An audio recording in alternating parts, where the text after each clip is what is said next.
প্রথমেই বলবো ভিডিওটি শেয়ার করবেন, তার কারণ সম্পূর্ণ ভিডিও দেখলে বুঝতে পারবেন। আমি গত সপ্তাহে নীলিমা দিদাদের নিয়ে একটি পোস্ট করেছিলাম। ওনারা 1 টাকা সিঙ্গারা বিক্রি করে কোনো রকমের সংসার চালাচ্ছেন। যে ভাইদের 7 মাস বয়স থেকে 11 বছরের দিদি মানুষ করেছে, আজ তারা কেউ দিদিকে দেখা দূর চিনতেও পারে না। সেই পোস্ট থেকে আপনারা বহু মানুষ দিদাদের পাশে এসে দাঁড়িয়েছেন। অসম্ভব কিছুকে সম্ভব করে দুজন মানুষের মুখে হাসি ফুটিয়েছেন। সোশ্যাল মিডিয়ায় তো অনেক পোস্ট হয় সাহায্যের, কিন্তু সাহায্য সঠিক জায়গায় পৌঁছেছে কিনা তার হদিশ কমই। তাই আপনাদের কাছে অনুরোধ, সম্পূর্ণ ভিডিও দেখবেন, নিজেদের একটা ভালো লাগা তৈরি হবে। গতকাল অর্থাৎ বুধবার গিয়েছিলাম দিদাদের বাড়ি। বয়স্ক মানুষ এত ব্যাংক টাকার হিসেব নিকেশ বোঝেন না, তাই বুঝিয়ে দেওয়া হচ্ছিল কিছু জিনিস, যাতে কোনোভাবে কেউ দিদাদের ঠকিয়ে কিছু করতে না পারেন।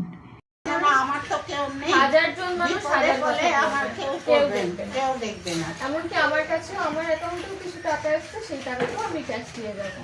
ঠিক আছে, তো আমাদের সাথে আপনার একটা কাজ করতে হবে কি, আপনাদের যে ব্যাংক রয়েছে সেই ব্যাংকে একবার গিয়ে বইটা যেটা থাকে না আপডেট করে যে কত টাকা হয়েছে। মানে আমি যেদিন পোস্ট করেছি সেদিন থেকে আজ পর্যন্ত শুধু ওইটুকুই লাগবে।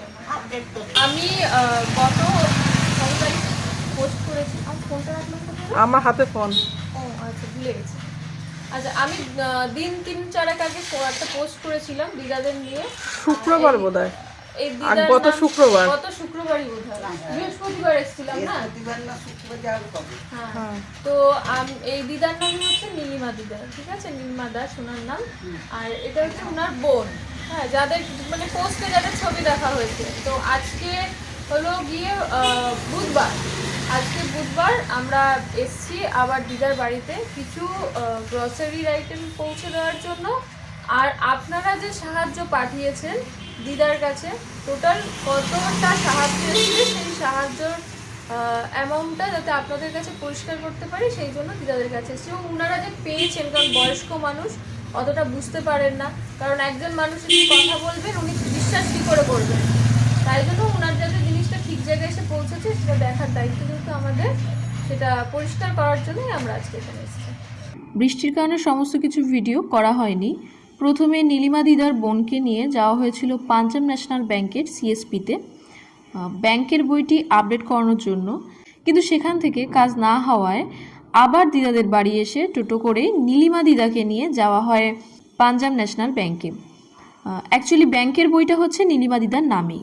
সেখান থেকে ব্যাংকের বই আপডেট করে আমরা চলে আসি আবার দিদাদের বাড়িতে, কারণ দিদাদেরকে পুরো জিনিসটা বুঝিয়ে দিতে হবে যে ব্যাংকে কে কত টাকা পাঠিয়েছে বা আমার কাছে কে কত টাকা পাঠিয়েছে। সেই সময় আস্তে আস্তে অনেক কথা হয়, যার মধ্যে একটি আপনাদের সাথে আমি ভাগ করে নিচ্ছি।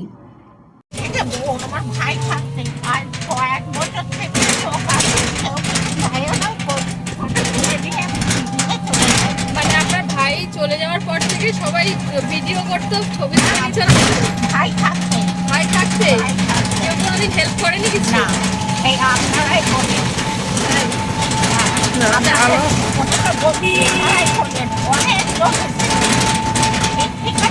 নীলিমা দিদার মুখ থেকেই শুনলেন, বহু মানুষ এসেছে, ভিডিও ছবি তুলে নিয়ে চলে গেছেন, কেউ সাহায্য করেননি।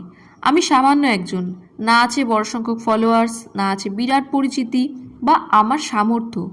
তবে দিদাদের জন্য আজকে যা হয়েছে সবটা আপনাদের সবার মিলিত সাহায্যেই। আমরা কোনোদিন কারোর থেকে কিছু পাইনি, এই আজকে প্রথম পেলাম এদের কাছ থেকে। চৈতালিদের থেকে আমি খুব উপকার পেলাম, অনেক কিছু দিয়েছিলাম, টাকা এবং জিনিসপত্র অনেক কিছু দিয়েছে। খুশি হয়েছে মন থেকে? আমি খুব খুশি। আচ্ছা, আমি এখানে আরেকটা কথা বলে দিই, সেটা হচ্ছে যেহেতু পোস্টটা অলরেডি ভাইরাল হয়েছে, বহু মানুষ হেল্প করেছেন এবং সেটা প্রায় মানে 20,000-এর কাছাকাছি একটা অ্যামাউন্ট হয়েছে সম্পূর্ণটা যোগ করে।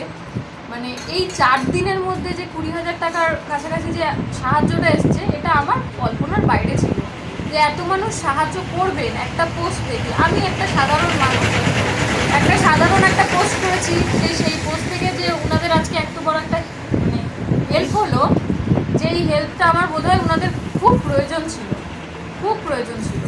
কারণ এখানে এই পরিস্থিতিতে এসে যে দেখবেন সে বুঝতে পারবেন যে ওনাদের কতটা প্রয়োজন, মানে মানুষকে কতটা প্রয়োজন। তো আমি আর একটা জিনিস ছোট্ট বার্তা দেব, যেখানে কমেন্টে অনেকেই লিখেছেন ওনাদের সম্পর্কে, ওনাদের সাথে একটু কথা বলতে, যে ওনারা ওল্ড এজ হোমে বা বৃদ্ধাশ্রমে যেতে আগ্রহী কি না বা কিছু। এই যে বাড়িটা দেখছেন আমি যেখানে এখন বসে আছি, ওনারা যেখানে বসে আছেন, এই বাড়িটা ওনাদের বাবার ভিটে বাড়ি, বাবা দাদুর একটা দাদুর ভিটে বাড়ি। এবং এই বাড়িটা থেকে একটা আলাদা স্মৃতি থাকে, সবারই থাকে। তো ওনারা সেই জায়গা থেকে ছোটবেলা থেকে যেখানে মানুষ হয়েছে, আজকে রয়েছে। একটু আমি এখানে দেখাতে পারবে কিনা জানি না, এইখানে এই সবে সকালবেলা উনি কিছু বানিয়েছিলেন, মানে সিঙ্গারা ফুলুরি এগুলো বানিয়েছিলেন, অল্প কিছু মিষ্টি বানান, সেগুলো দিয়ে বিক্রি করে ওনাদের সংসার চলে। তো আজকে যখন ওনারা একটু করে খেতে পারছেন, তখন আমার মনে হয় ওনাদের ইচ্ছাটাকে মানে কি বল সম্মান জানানো উচিত।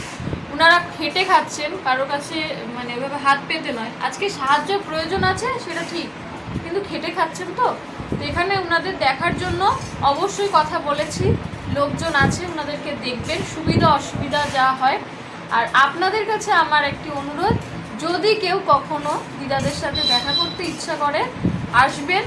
হ্যাঁ, যখন মনে হবে আসার প্রয়োজন বা কিছু দেওয়ার প্রয়োজন ওনাদের জন্য, যেটা ওনাদের উপকারে লাগবে, অবশ্যই করবেন। এবং ওনাদের ব্যাংক ডিটেলসটা আমি আবারও দিয়ে দেবো।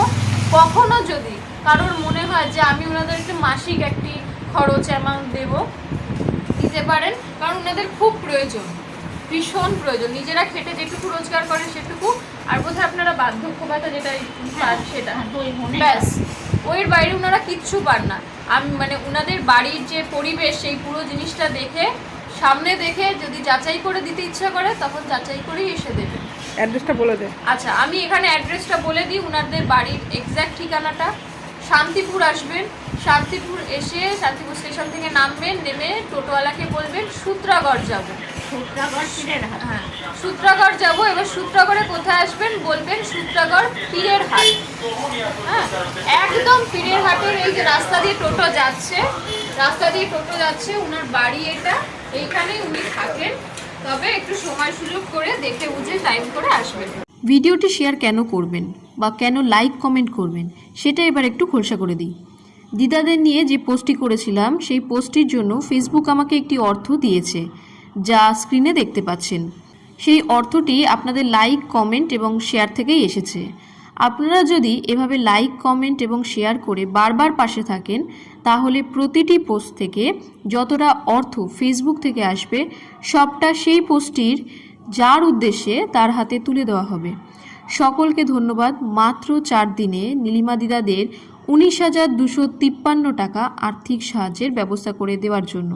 30শে জুলাইয়ের পর থেকে যারা সাহায্য পাঠাবেন, সেটা অর্থ হোক বা শাড়ি, জামা কাপড়, গ্রসারি, যাবতীয় সাহায্য পাঠাবেন, সেটা কতটা কি পরিমাণ পাওয়া গেল সেটা পরবর্তী যে পোস্ট আসবে তার মাধ্যমে আপনাদের কাছে তুলে ধরা হবে, যাতে দিদাদের উদ্দেশ্যে আপনাদের একটা টাকাও বা জিনিসও বৃথা না যায়।